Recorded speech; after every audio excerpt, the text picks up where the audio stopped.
Anybody see Mark? Long time no see. I know. God, it's been forever. No, I don't see him on yet. Hi, Brandon. It's Gail.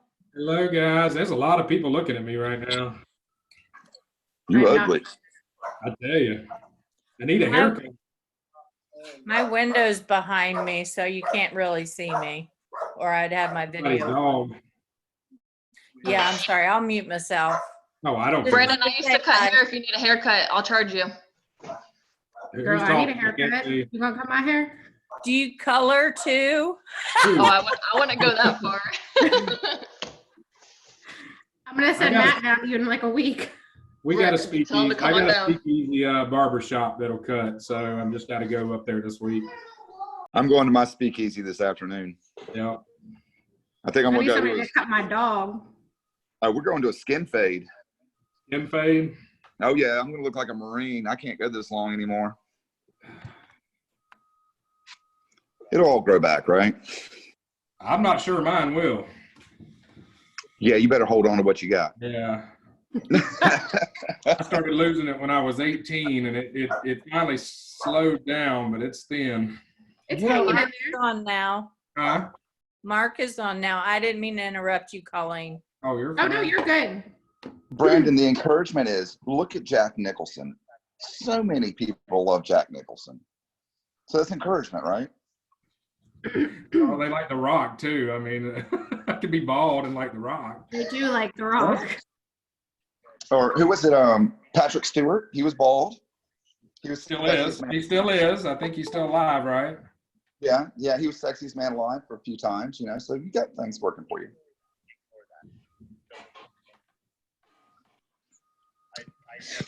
Let me put y'all over here. It was around 2:30, right? Stop It just video. depends on your market, depends on the size of your market and your target.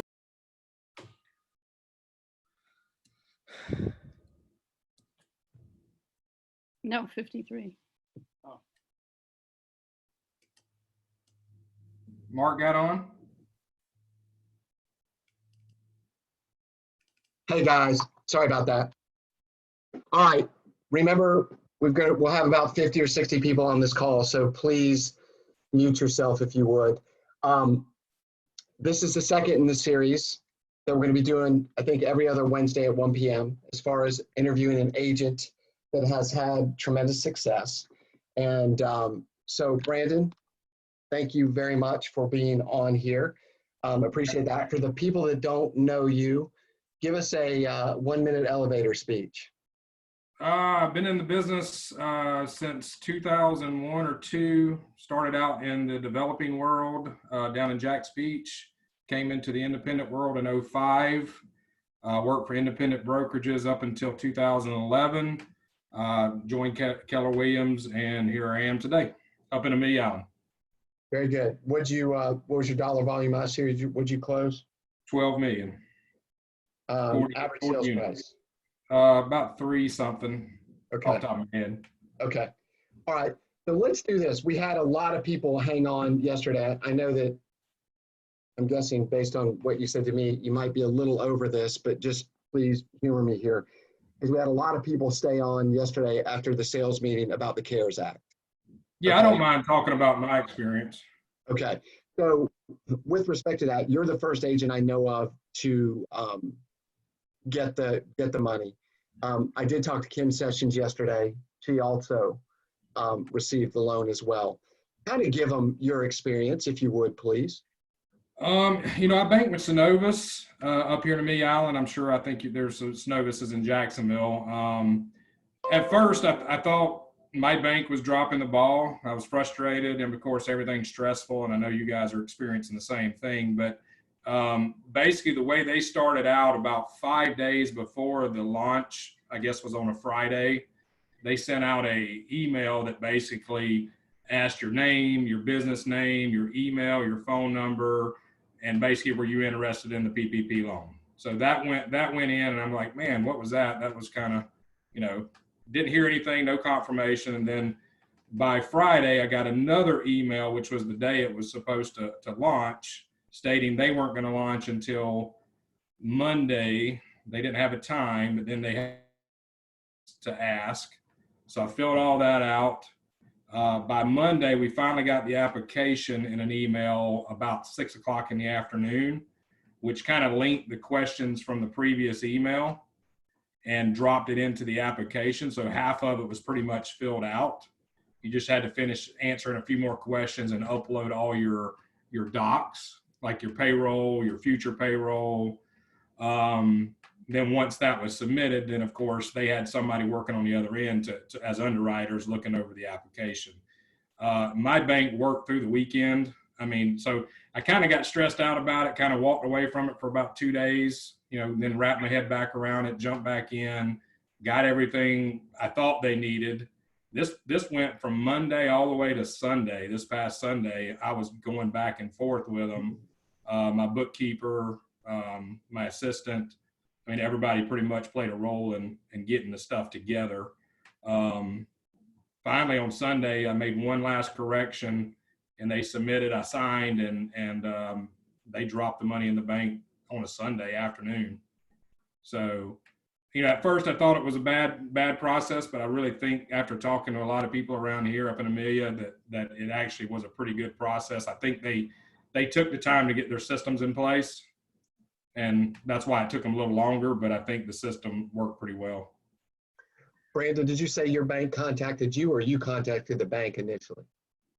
No, they actually sent out an email just stating that this was coming out if you were a business to submit. And then did you do the EIDL or the PPP? The PPP. Yep. So okay. I guess my advice is no matter whether the money is there right now or not, I truly have a feeling they're going to have to refund some more, to help people. So go ahead and get your stuff in and get it ready. They're probably actually looking at that to determine how much money they need to to approve. That would be my guess. And on the chat, I just got something from Lori LaRose. She got an email from ViStar this morning about the PPP. So it could be loosening up right now, you guys. So that's just something to think about. Again, how you calculate your payroll is you take, so Brandon. You take the total payroll times 2.5.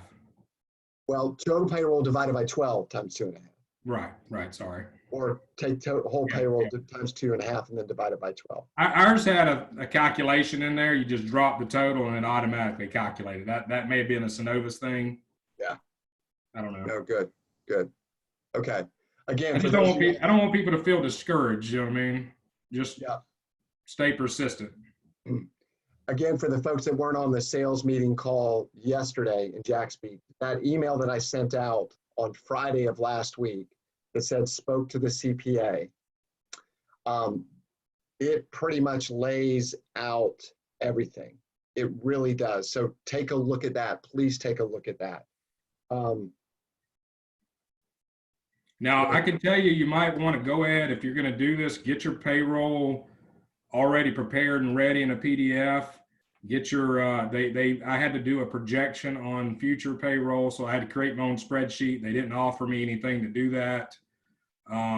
So those are just things I would say go ahead and get ready, because that's mainly what I spent a lot of time doing, was going back and forth, because they don't explain a lot of it. You got to, luckily Synovus had a great 1-800 number, and every time I called, they picked up the phone and they got the answers I needed. And a lot of the stuff we had to do, I had to create. So now every bank might be different. That's just my experience with Synovus. Yeah, I just got a note on chat that it said, Michigan said it could be a week before you hear after filing anything from your lender. So I'll continue to monitor the chat, you guys. With respect now I was told by my bank that it didn't matter where you were at in line. Like, say if I put that message in the first day it came out, it didn't put me in an order. It was somebody could walk in that bank and not have a business account, get a business account, fill out everything, get it submitted, and they could get approved before I did, even though I was with their bank and started the process first. So it's first come, first served from what I've gathered. Okay, thank you very much. Thank you for saying that. All right, Here's what I want the heart of this to be about, though. You started in real estate, when did you say? General real estate, about end of '05. Okay. So you were around in 07, 08. Correct. Kind of talk to us about, like, look back at that time and say, okay, boom, I was going through it. I was a newer agent from a resale standpoint. What did you do wrong as you think back to it? Like, Well, I mean, I'll tell you kind of how it played out. I mean, I remember it like it's yesterday, man, to be honest with you. You know, I came in '05, '06, kind of similar to the market that we're seeing right now. It was like order taking. I mean, you literally, probably even busier back then, you would show 5 properties and you were writing a contract. And if you didn't, they were gone. I mean, that's how crazy '06 was. So '06, you know, in my first year in the business, I did over 4 million in sales. And I didn't know that wasn't, I mean, that's pretty good. If you can look at today's standards, I just thought that was normal. And then, you know, by chance, I worked in an office that did a lot of REO properties. Not that it was the thing to do. She just had always done it. She would maybe do 3 to 5 a year. That would be a lot back then. She kind of had gotten wind of what was getting ready to come down the pipe and kind of braced us a little bit for what '07 was going to look like. But of course, I was new in the business, didn't know any better. '07 was like hitting a brick wall. So it just kind of basically, you didn't know what to do and nobody knew. Kind of what you're seeing a little bit right now. I don't think it's quite hit yet, but maybe, you know, I think we probably will see, you know, in the next few months, it'll start feeling like '07. Hopefully not, but we might. what did you do? So as you say, you said kind of like I didn't really know what to do. Well, she basically, honestly, I got up every single day and worked a 40-hour week like any other job. And, you know, I mean, if you're out truly wanting to help people, that's what you did. You know, you found a way. Now, I mean, I ain't gonna lie, it was painful in '07. I mean, I think I went from 4 million in sales to 1.6 or 1.7. What's that, $15,000, 20 grand? So, you know, I mean, you can't pay your bills that way. So, really, honestly, I just kept getting up every single day and working. Of course, you know, you had to let some things not get paid, you know, and you kind of ignored it, but you got up and you worked. So I guess you kind of want me to talk about what I did wrong. Well, a little bit. What did you lose in 2007, 8, or 9, or because of 2007, 8? Well, basically, I ended up losing my house. I lost my relationship. I ended up in debt to the IRS, upwards of $85,000. And mainly that came from a situation where we kind of ran from the problem, not run to the problem. So I wasn't running a business. Right. You got up and you were transactional based. Does that make sense? Yeah, no, it makes total sense. So pretty much as low as you can go. With respect to that type of stuff, certainly you can go lower, but with respect to that. No, I think at that point, I thought that was, you know what I mean? Of course, at 26 years old, 27, you know what I mean? That messes with your, you know, psychology. Right. Credit trashed, right? Everything. Trashed. Yeah. I mean, I think I was a 400 credit score when it was all said and done. Okay. So basically not running a business was a key thing. So talk about it now though, Brent. So just go to now, like, and say, okay, this is what I've learned, you guys. Well, I mean, as soon as out the gate, I mean, as soon as I got word that even a shift was coming down the pipe, I mean, my expenses were up. And we run fairly lean as it is, just because I truly feel like I have a PTSD. I know people laugh when I say that, but truly since all this started and I got everything caught back up, I mean, I truly had a fear of this happening again. So I built my business around this happening again. So the first thing I did, it wasn't, you know, of course we're fairly lean. I don't probably do as good a job on watching the expenses every week like I should, but I mean, monthly, I'm pretty much looking at my expenses. Do we get a little heavy when money's coming in and we spend a little more? Yeah. But first thing I did was print off my expense sheet, and me and my assistant went through it and basically line item what we needed to cut and what we could cut. So that's the first thing that I did. Be specific. What did you cut? It was mostly anything technological that I could trade out with Command. I mean, I was pretty much an early adopter in Command, so I had my database pretty much in there. 17, I think into 17, they let people go start being early adopters. So I jumped in and I ran my CRM parallel to that till about 1st of 18. And then I canceled out the CRM. So basically I was all in that system as far as my follow-up and all that. What was the system you were using? I've used several different ones. I mean, we were using Conversion for a while. That was, $500 to $1,000 a month, depending on how many offices you were running. So I cut that out in 17, and like I said, cut that. I use RealVolve, as a CRM, and like I said, my whole goal was, once they started talking about Command, to get all in Command. So transactional management, we were running software on that.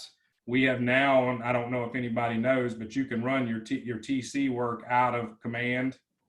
So we're all in with that. So the opportunities and the TC is all being done out of the Command system. When you say TC, you mean transaction coordination? Transaction coordinating, correct. Okay. Keep Go going. ahead. No, go ahead. I don't want to get too far away from what you want to ask. I just, if you were on a limited budget right now, all right, and what do you always say to me? Like when I'll say, hey, we're thinking about doing this for the agents, what do you always kind of respond to? I don't think anybody needs to spend a dime on anything unless if they don't have their database, it doesn't matter what they do. And that's provided for us. So my one thing, honestly, last year at 40 units and 12 million, all I did was run Command and did my follow-up calls quarterly. I wasn't running any email campaigns yet. All I did was work on that database and get it cleaned up. It's painful. It took me, honestly, 2 or 3 months to get it cleaned up and operational. But now it's a streamlined system. Every week I just hit a smart view and bam, there's my calls. So go deeper. Just think of what I'm trying to do right now is help these people, anybody that needs help, to say, okay, look, well, then what'd you do? Or how did you know what to say? Or how did you, what was it, 4 calls, 1 a quarter? How did you do it? I do one call a quarter, and I've got it set up on Angie Bell's alphabet system where it's like A and W, B and E, and it breaks it up into 12 or 13 week calls, depending on how you add up the last 2 weeks, because they're smaller groupings. And I just go down and I consider it touches. I go through touches. And so I don't want to say it's a call because everybody gets scared of the calls. I mean, I have this is my sheet. Get up. Basically, can y'all see that okay? So basically I try to track 20 calls a day. I do 10 prospects, 10 sphere of influence each day. And then basically it's Monday through Saturday. I take off on Sundays. And I'll work, if I get all of them done in the first 2 days, then I've got the rest of the week to work on other stuff. So, but if I don't, I'm working till Saturday until I get those touches done. And that touch could be a Facebook message. It could be a text message. It could be a phone call. It could be a handwritten note. I do birthday cards. I mean, I'll end up doing 50 to 70 birthday cards a month, but people absolutely love them. Hands down, one of the best things I ever started. So now we've incorporated BombBomb and video. We do happy birthday videos and I pre-record them. And, when you make that stuff personal with people, I don't feel like I ever really talk about real estate on any of my touches. Eventually, incorporating them into the other things like social media, they start being programmed that you're the real estate guy. So, I personally, I'm all sphere based. I'm not looking for just anybody. I want to make sure it's a right fit for my business and my personality. So, that's why I think the touches are so key.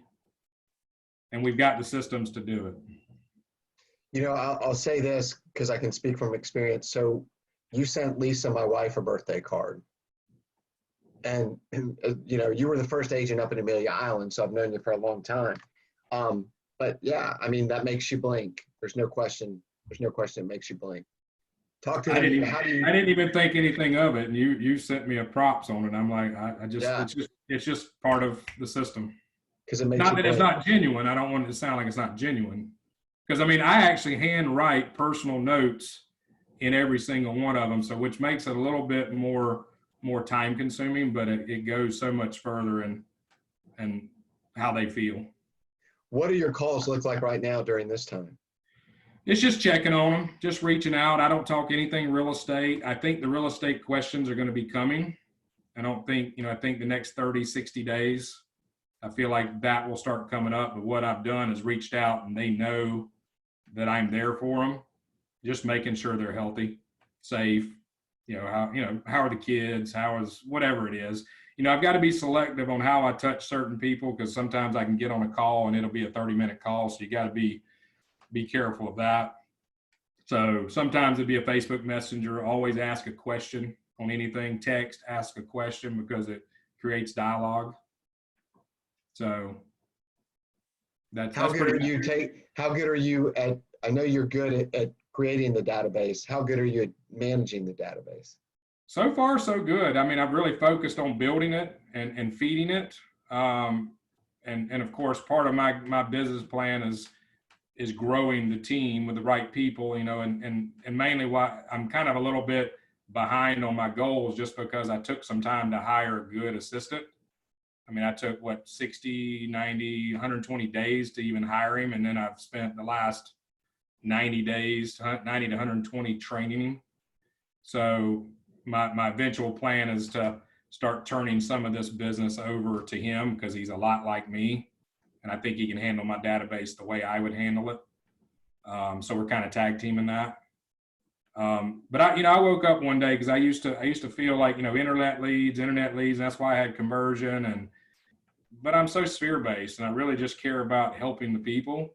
So, I mean, even when I count my goals, I don't even have a volume or, a dollar amount. I mainly focus on building the database because of the conversion ratio is a 10-to-1 conversion ratio. So that's what I focus on.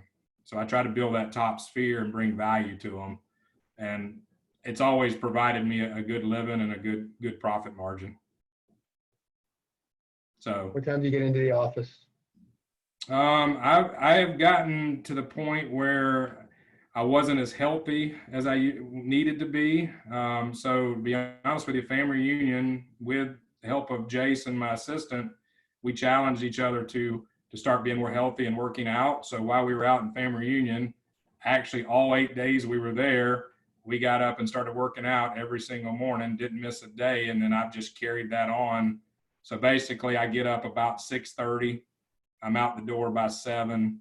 I was going to the gym, but now I'm having to do just exercising out, walking, running. So I'm practicing for a 5K right now.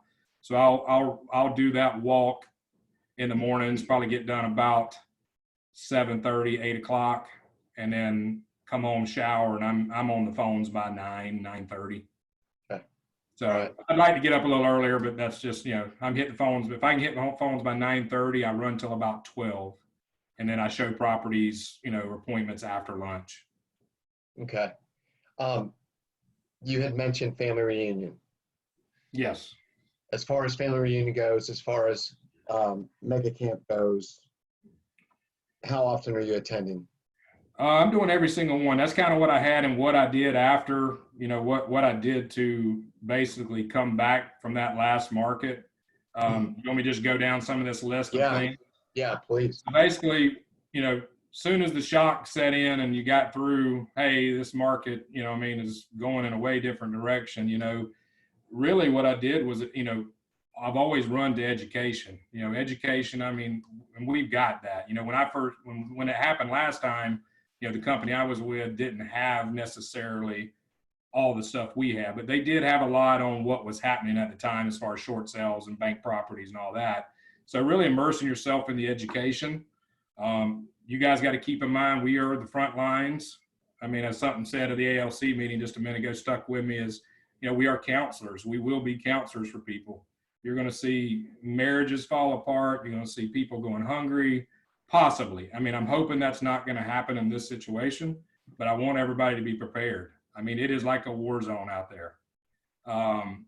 But I'm feeling optimistic that we're not going down that same path, but we are going to see people having some trouble. So be in the front lines and knowing that you got to have, you know, be caring to people because they're going through a lot. Even though I know we're going through a lot, keep that in mind. I transitioned. So this kind of starts about 2011 when I came over to KW, mainly changing the mindset from being a realtor to a business owner.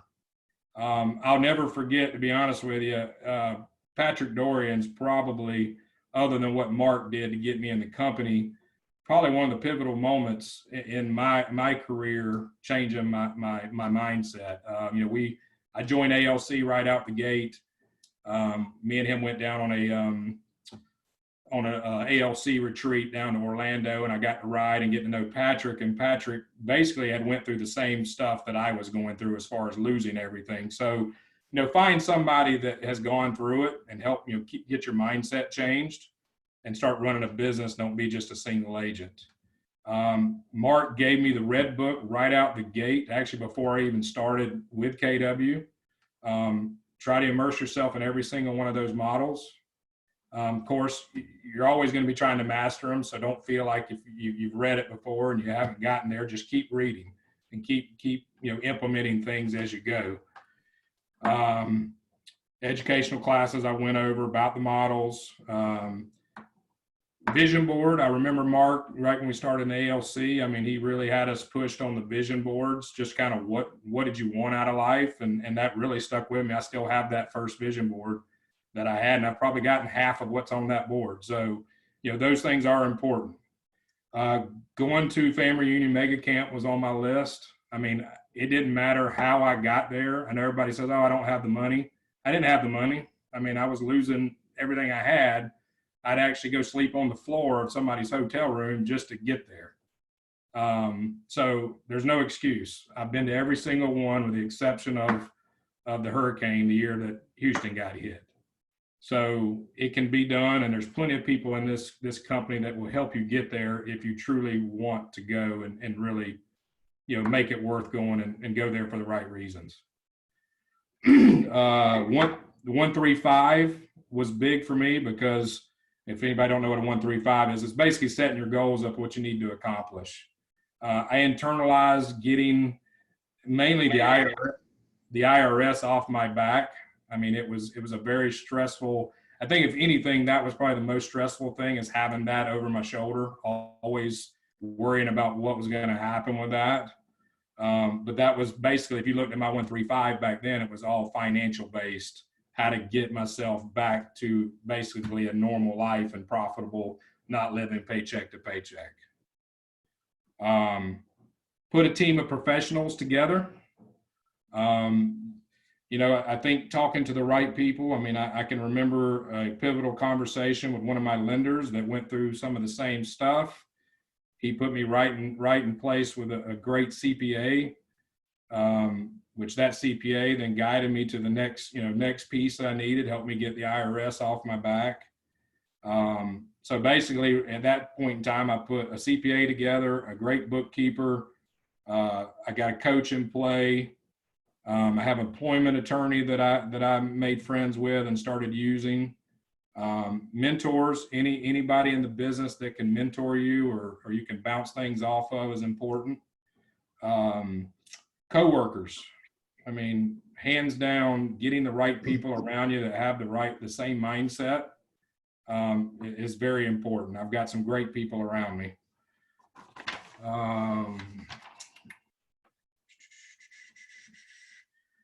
If you guys get discouraged on looking for business, this is just stuff, like I said, I just randomly wrote down the things that come to my mind. You know, I'm always sitting around. I used to just Google ways to get free leads. So you go on Google and just type in free real estate leads, and I'm telling you, you'd be surprised what you'll find.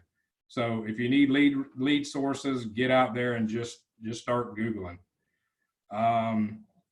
Probably the last thing that really helped me get through the slower times is finding some key investors.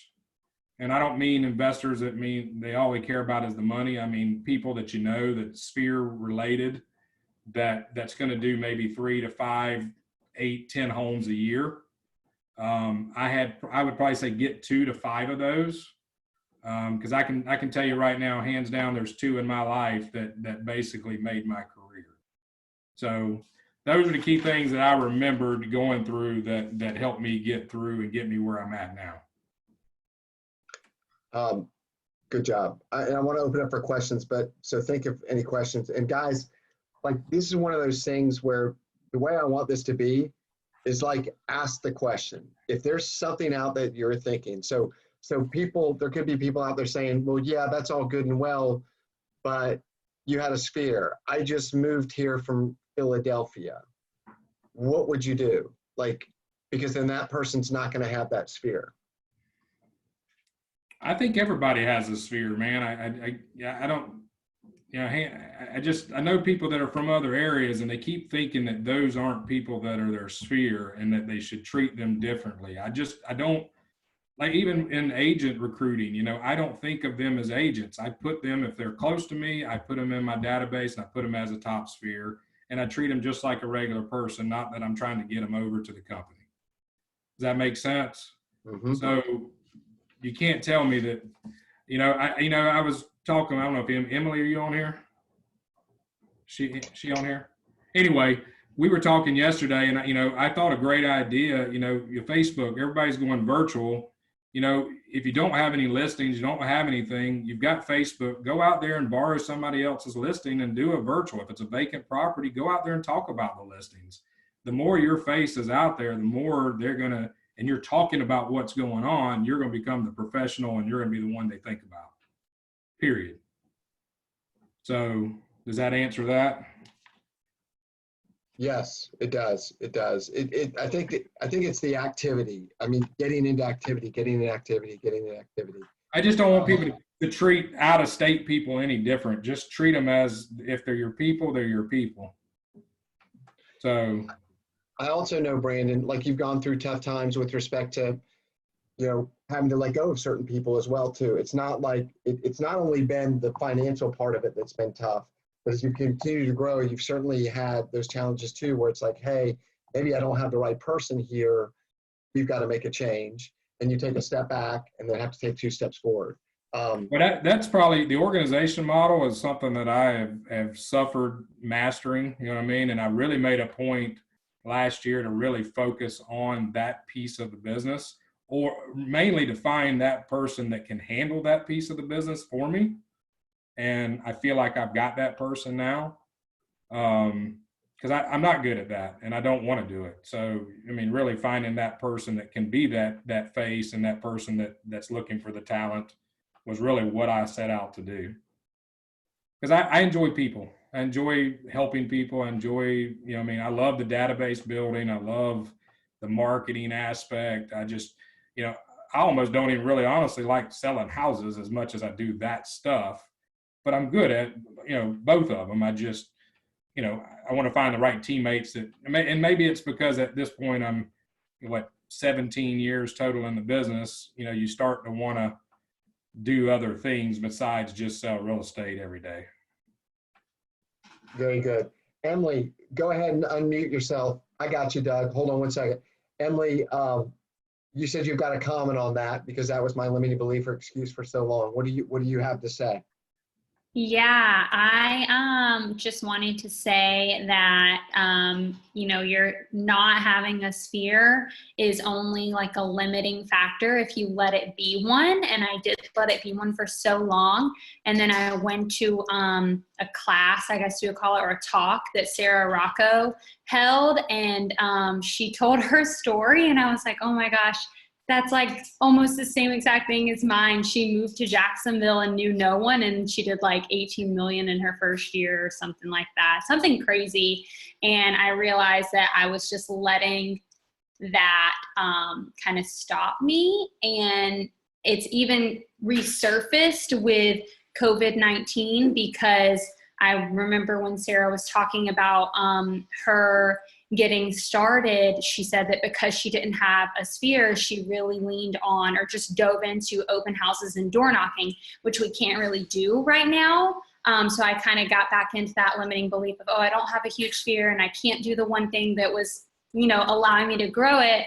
But with social media being so huge, like that's just an excuse. And I think during this time, how you guys are talking about like care calls and stuff, everyone really wants to feel like they're part of a community. So if you can somehow create that feeling through social media, like today I just started a health challenge with the Peloton app, and we've got like 10 girls in it, and it just makes you feel like you're part of something that's not just like yourself. And I think that's huge, and it's going to build that relationship so that when real estate comes out down the road, you can do it. But that's a tangent, but I just want to say, don't let no sphere be a limiting factor, because there's so many people that have overcome that and look to them and what they've done. Thank you very much, Emily. Great job. Doug Mackel.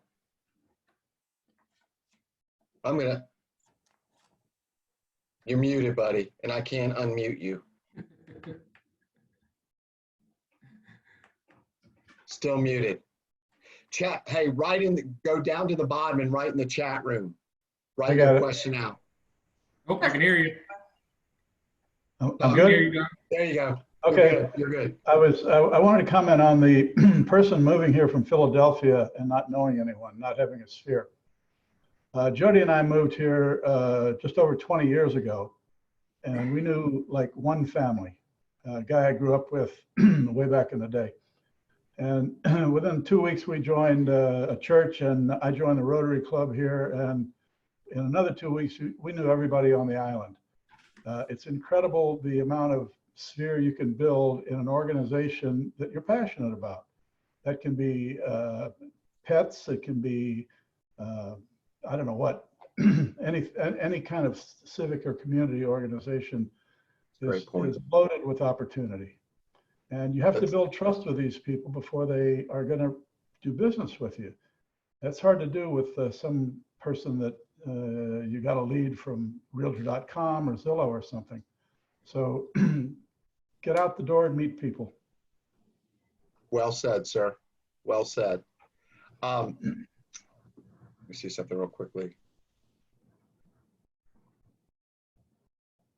Kendra's question. Brandon, can you speak to unplugging circle picks and what you do on your own? I'm assuming she means from a social media standpoint. She's shaking her head, yes. Okay, yeah, we unplugged Circle Picks pretty quickly, and that's not me bashing Circle Picks or anything.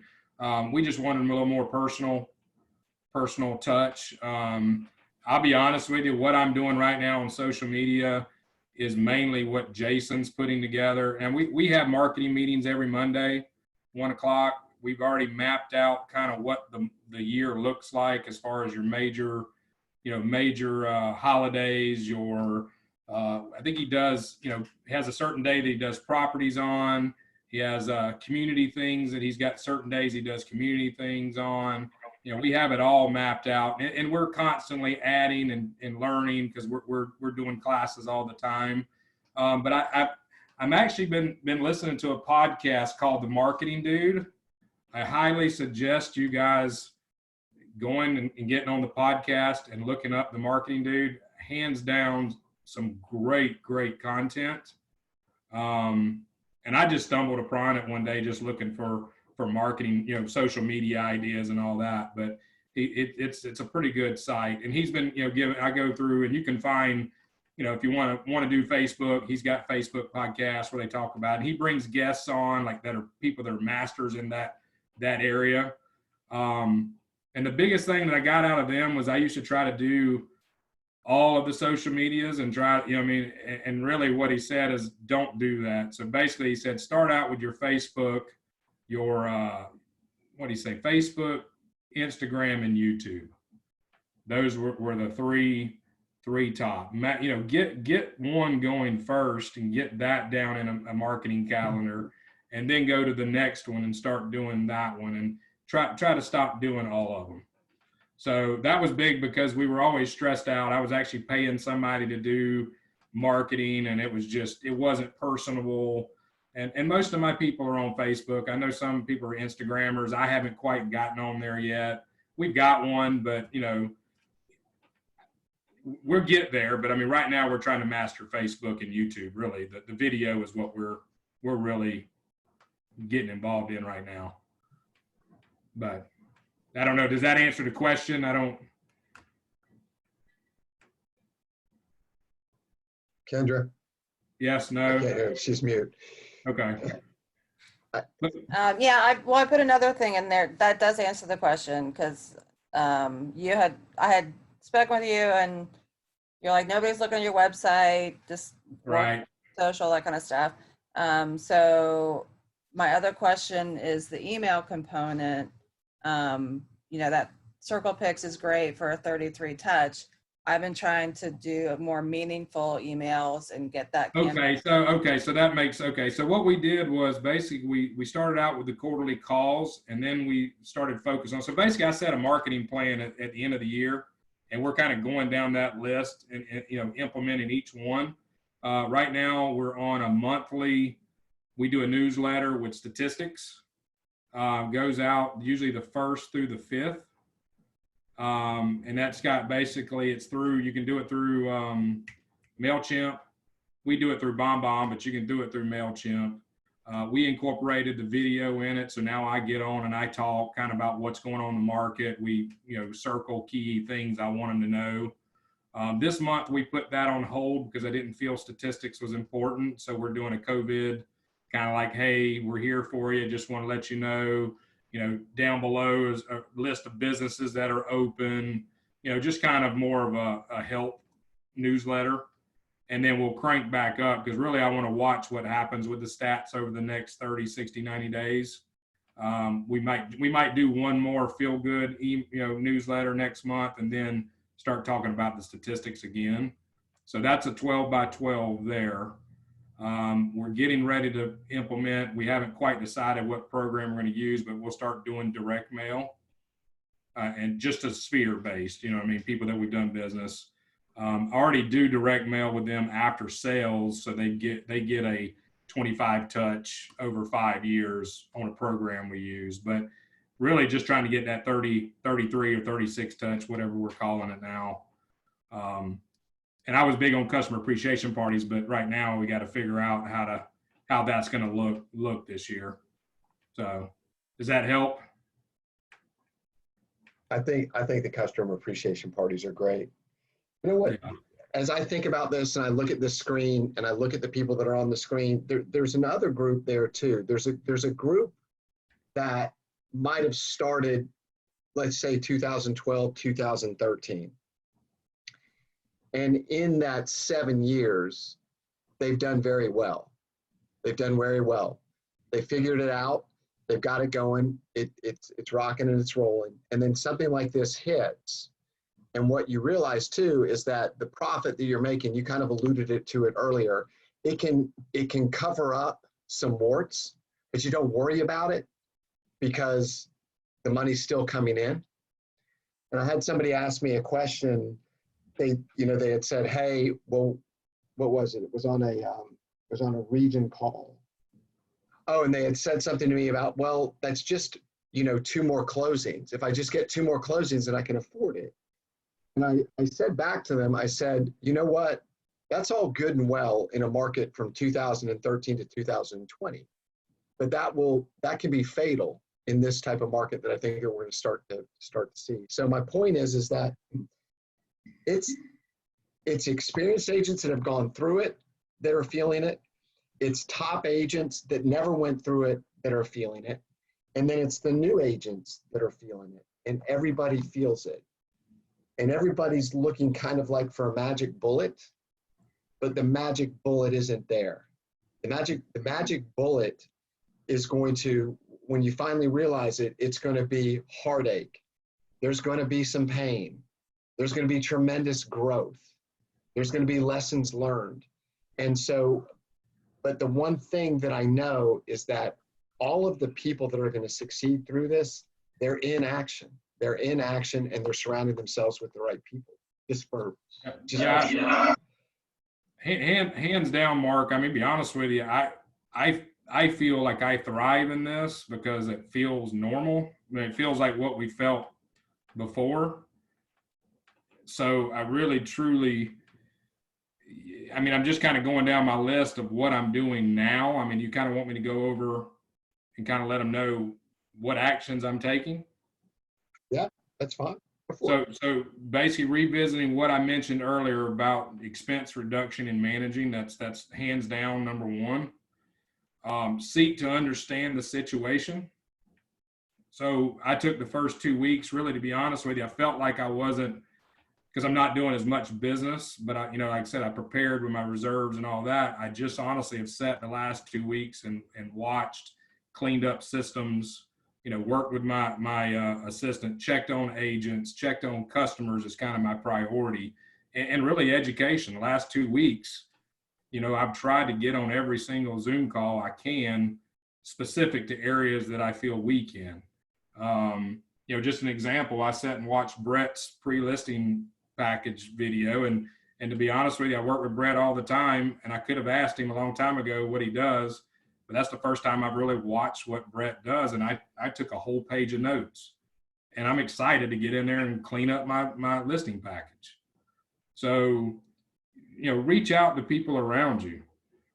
So basically, you know, cleaning up the systems, getting, you know, using command. If there's anywhere you can cut things and put it in command, do it. Going virtual and paperless has probably been hands down the most stressful for me the last 2 weeks. I'm still a little old school. I like a folder. I basically picked my office up and brought it home. And I like working from an office. It's challenging for me at home, but actually I'm starting to actually like it.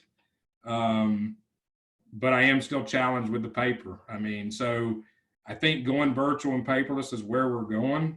And I think if something like this happens again, we'll be ready. I went at so much, it's kind of weird, Mark. I've been to every conference and I always go in there and look at all the shiny toys in the expo hall. And I always pass by that virtual 360 Rico, or whatever the name of the company is, camera, and I've never stopped. Something told me this past year to stop and look at it. And so I got friends with the salesperson, and ultimately when this all went down, we ordered this 360 virtual camera and video camera that we're getting ready to start launching the 360 walkthrough. So things like that, you know, I just think, you know, that's where we're going. Plus it adds value to your customers. They look at you like, man, these people really are going out of their way and finding new ways to do business. Helping other agents in the office, I think that's key. No matter whether you're a new agent or not, I mean, please, you know, just help each other and be nice to each other. Stepping up the customer service. I mean, we've got time, we still have business. You know, call them multiple times in a week or a day. I mean, just try to double and triple what you normally would have done. These people, hands down, will remember that. Reaching out to your top sphere, we've already kind of talked about that. I mean, I'm hammering that pretty good. Helping local businesses, that's been a focus of mine, reaching out to the people that aren't working and seeing how we can help them, or going out and supporting them, you know, when we can. You know, I know we got limited cash flow, but, you know, anytime I can go out and afford to eat out, I'm going out and trying to get takeout. Well, tell them what you're doing with Surf. We're partnering up. I've got a customer in my database that moved from the hotel industry into managing the surf. And she was the reason why they got a food truck. It wasn't because of this situation, but it turned out to be a good thing. But what I'm going to do is rent out the food truck basically for the service industry people so they can come up and have dinner. I mean, it's not much, but I'm telling you, a lot of these people are suffering. They're just not saying it. So that's what we're working on in a couple weeks. And they're partnering with me, and they're you know, I mean, they're going to do their best to discount and stuff like that. So it could be affordable. And then really going back to what I said about exercise and eating right and keeping your mindset right, I think that's probably been the biggest thing is getting my mind right and staying positive and being around positive people. Very So, good. does that cover it? No, great. You guys have any more questions with respect to this? Anything that you like? There's no, I mean, I'm not, ask any question you want to ask. I mean, I will say that the business is still out there. I mean, it's a little harder to get the listings per se, but there are plenty of buyers. I mean, I'm writing a contract now. I wrote one over the weekend. I've got showings Friday.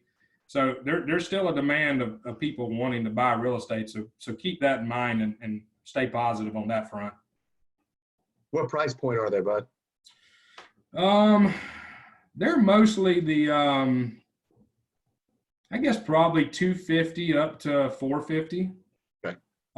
What I will say, keep this in mind, it's the local people that haven't been able to buy a house because of the high demand and competition.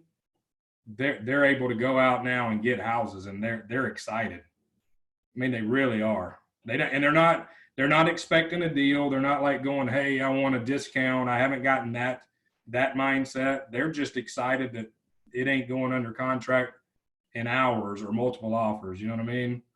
So it's kind of a good time for local people to get a house. Are you seeing a lot of pushback from sellers not wanting to show their listings because of COVID? Yeah, a little bit. No, I mean, I've still got 2 properties right now that have people in it, and they haven't given me much pushback. One has, one hasn't. You know, we just right out the gate, we created a protocol, kind of followed what you guys suggested, is we put all the showings now on where they can't be auto approved, even the vacant ones. And we go out and we turn the lights on, we sanitize, and then we go shut everything off afterwards. So that's, you know, that makes people feel a little bit better. Vacant properties are still getting showings. A lot of internet traffic right now. If you look at your list hub and look at your stats, that's why I think the virtual and the video is probably important. I mean, if you got a cell phone, go out there and take a video and post it. I mean, people are bored and they're looking. Very good. Aline, yes. In talking to a lot of agents, yes, I'm finding that people are saying they're not wanting other people in their houses. No question. No question. All right. Well, I want to keep these to about an hour. If there's no more questions or anything like that, Brandon, I want to say thanks very much, because I know you've been through the highs and I know what your lows have been, and they've been low. And I know that you're back on top again, and it's a fantastic story. You guys, I do find Brandon an open book. And I will say this, he said, reach out, ask people questions, all of that type of stuff. But understand this, when these guys share and when they give and they do all of that, but then people, they don't do anything about it. There's no implementation. You're just killing yourself, you guys. So take something, take one thing from this and just implement it. Just take one thing. We're going to keep doing this. We're going to keep doing this, but just take one thing. Take one thing from Pittman's call 2 weeks ago and one thing from here, and just start to implement it. Just one. Okay. The one thing that I can say, Mark, is database. Yeah. Right on. All right, you guys. Keep in mind, you got to stay vigilant, stay connected. So when we come out of this, you guys are ready to run and not just walk. So thanks, everybody. Right. All right. Have a wonderful day, you guys. Stay dry. Thanks, Brandon. You're welcome. See you guys. Hey, Brandon, Thanks, hold on one everybody. second. Thanks, Brandon.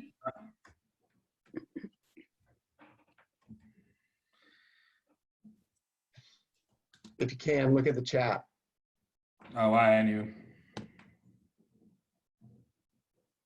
Don't let my comment give you a big head. I know. I was like, Colleen wants something. I'm telling you right now. She's going to ask for a doozy. Actually, I almost mentioned you in there. I'm surprised you didn't. Well, I did when I met coworkers, you know what I mean? That's really what finding the right people around you, and honestly helping you be successful. I truly, truly care and want you to be successful. I know. You're like my big brother. I know, but you never wanted. All right, I'm going to go put my listing on MLS. I'll talk to you later. Bye. Bye, guys.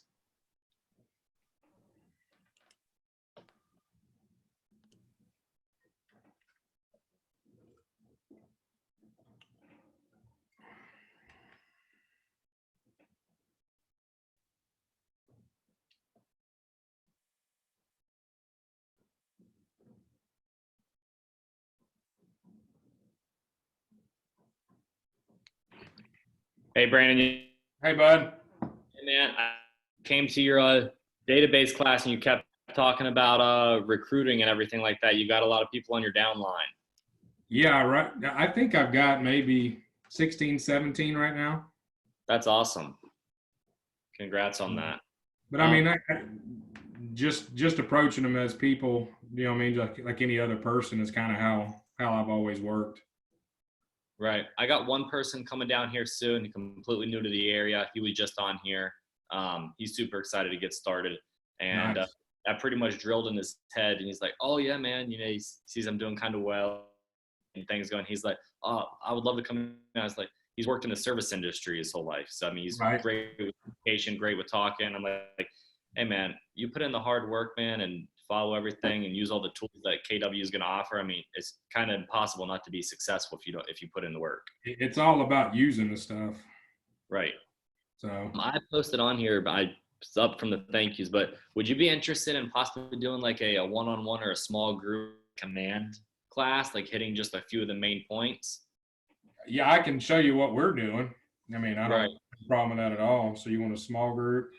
Yeah, or something like a small group. Because right now I still have Loop fully loaded. I got about 10 people under contract right now in Loop.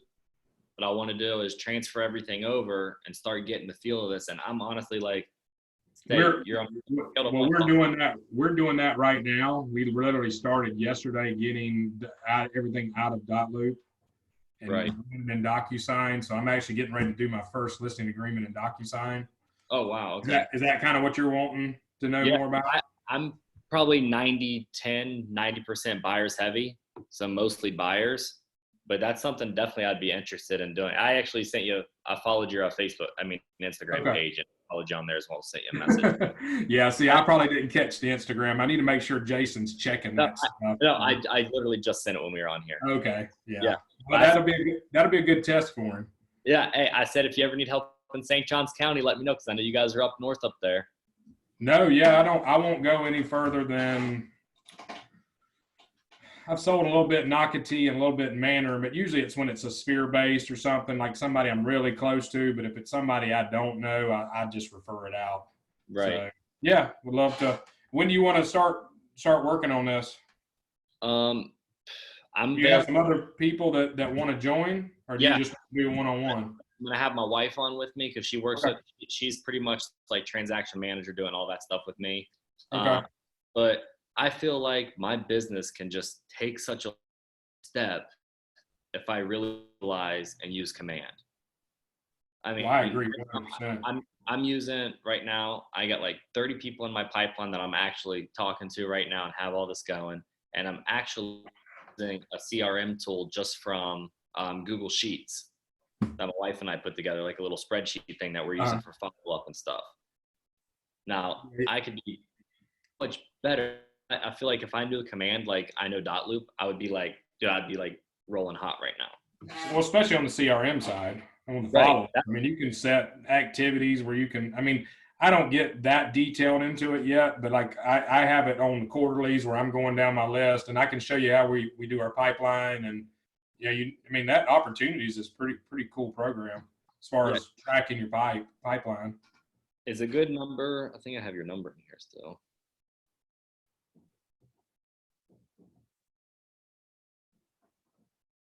Five 572-0971. That's my office line. I'll give you my cell, 904 556 2778. And you said 904, right? Yep. And then my email is brandon@brandongillteam.com. Look at Marcellus. Perfect. There Sorry, he is. you know Marcellus?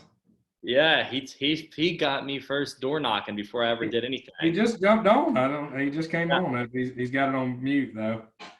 Well, Brandon, hey, appreciate your time Hey, here. I'm gonna shoot you a text message. Shoot me a text or an email so I have your. I think I've got your number, but if I don't, then I'll get it and program it in. What's Okay. up, fellas? Perfect. What's up, brother? Hey, What you doing? What you doing? Not much. Just got home from the grocery store. Well, you missed the call. Well, my daughter was using my computer for her homework, and I'm like, oh shoot, Brandon's gonna be on Zoom, so let me see if those cats are still on there talking about. No, we just finished up, so I think that's it. But no, man, let's catch up. No worries, man. How you doing? Everything good? Yeah, everything's good, man. Just grinding still. So yeah, I've got some buyers working, I got a couple listings coming on, but you know, we'll make it through this. No doubt, no doubt. If you need something, brother, let me know. Absolutely, brother, for sure, man. All right, man, I'm jumping off. No doubt, man. All right, later, Be brother. safe. All right.